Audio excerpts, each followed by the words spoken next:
Hey, how you guys doing? Good? Good. I know this isn't the typical video I make on this channel, but I thought I'd give it a try.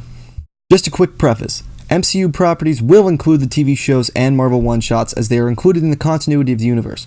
But the canon comics will not count as mainstream audiences haven't read them and there are just too many for me to go over. I will do every movie in the MCU, but I won't be covering every season of every show because, well, I'm lazy. I'm rating the movies first, then the TV shows, then the one-shots, based on release date. I don't want to mix them up because it just gets too confusing.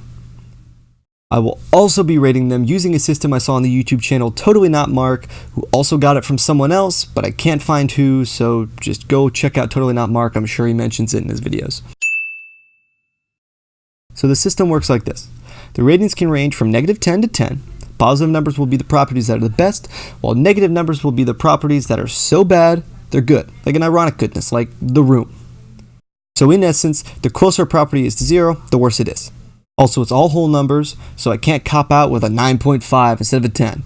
I have to give it whole numbers. It's either a 10 or a 9. So there's no negative numbers in this video because the MCU movies are all trying to be good, and none of them are really ironically good, so we really just use the right side of the chart. It's just 0 to 10. Quick disclaimer, these ratings are all based on personal opinions, so don't get mad at me if I didn't like your favorite movie or show, but if it's Iron Fist, then go f*** yourself. Okay, finally to the good stuff. Accidentally one of the best superhero movies ever. Abomination vs. Hulk is the only good part. Hey, at least the racetrack scene was cool. Just a fun, goofy movie with decent action. Doesn't take itself seriously, and it definitely shouldn't. Nothing ever like it before. Enough said. Robert Downey Jr. really tries to carry this one. Who's the villain again? Love the foil between Widow and Cap. Russo's nailed it. Well, anything can be awesome now. Howard the Duck? Great villain, but not much weight to it. I thank God for Paul Rudd and Michael Pena. Proves the Russos can handle a big cast perfectly. Great visuals, but is a carbon copy of Iron Man. Can Yondu be my daddy? Anyway, James Gunn rocks. Wow, the 6th movie in 15 years was good? Chris Hemsworth's comedic timing is finally put to good use. One of the most impactful movies for black culture ever. I can't believe they actually killed off half the unit. Genuinely funny, and shows us a badass good girl. Nostalgic and fun, but lacks impact. Fun and better than people give it credit for. Great show, didn't get enough attention. Great acting, great story, great fights, great villains, just amazing. Simple and funny. Couldn't get through episode 2. Stop whining, you little bitch. Daredevil tries so hard to save this show. Figures the second best show derives from Daredevil. Lacking in content, but sets up the Avengers well. Nice to see Coulson being charming as usual. Not really sure why this exists. Spawned a TV show. I'm wishing for more Peggy. Funny and shows that the studio listens to fans. Okay, I obviously don't want to make you have to sift through the video and see which properties were my favorites, so I very generously will list them for you now. Okay, here we go. Top 5 Marvel properties. Let's do it. Number 5. Daredevil. Everything about this show is great. Charlie Cox nails the role of Daredevil because he perfectly balances the toughness and sensitivity of the character. The support cast does a phenomenal job as well, but the real props of the show go to the villains.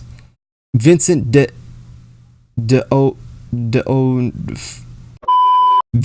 a perfect job as Wilson Fisk. He's always an intimidating presence while also having character. The only reason I didn't give this show a 10 would be season 2. The Hand just didn't sit well with me, but the Punisher really makes up for it. I mean, he did get his own show. Number 4. Iron Man.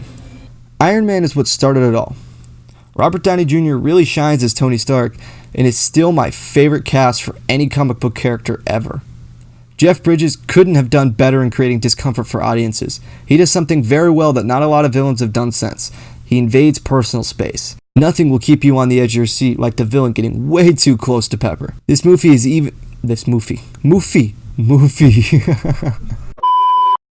even more impressive when you take into account the fact that it was a total fluke. But I'm saving that story for a different video. Number 3. Avengers.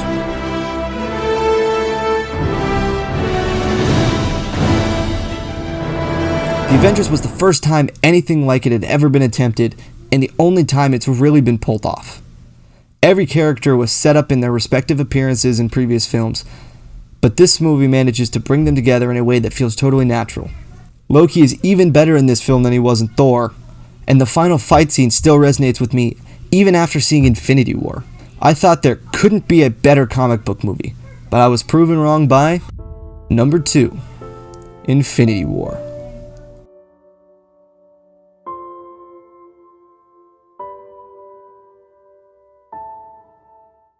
I'm going to be honest.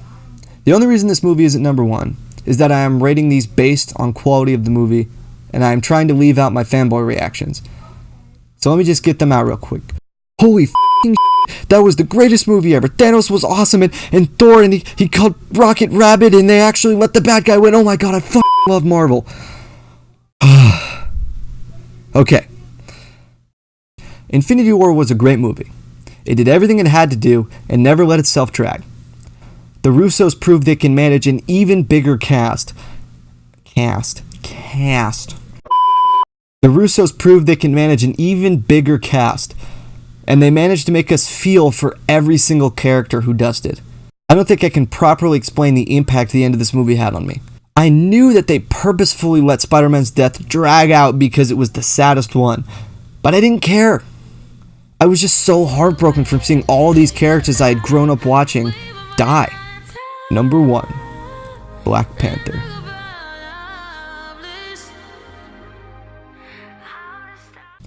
I'm white. I can't speak fully on the impact of this movie, but I do know it was a major one. Viewing this movie for the first time was interesting for me, because I'd never really seen a Marvel movie like it.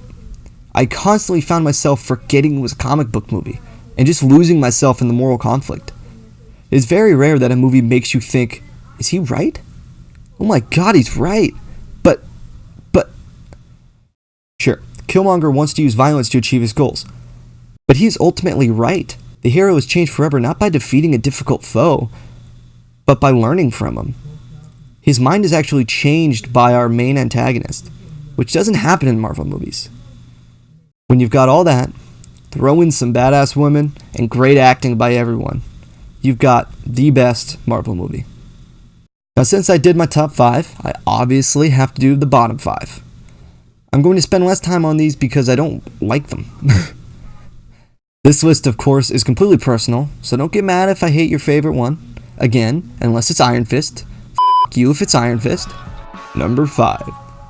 Luke Cage. Luke Cage just didn't really hit the mark for me. The character never really seemed like he's in that much danger, and the story isn't all that interesting. Season 1 is bearable, but Season 2 is unwatchable. Number 4. The Incredible Hulk. The characters are uninteresting.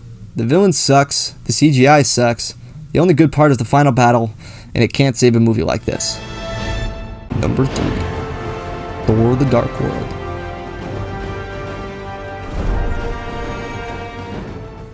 Nothing really happens in this movie.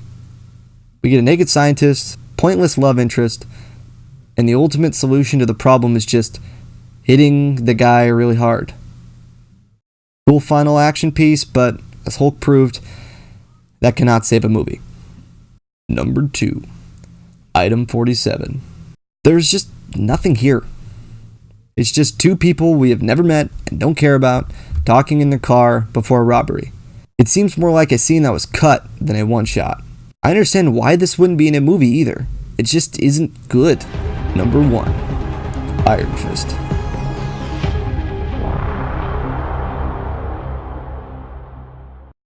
When I think less of you than a 1 and 30-second long cutscene from a terrible Thor movie, you know you did something wrong.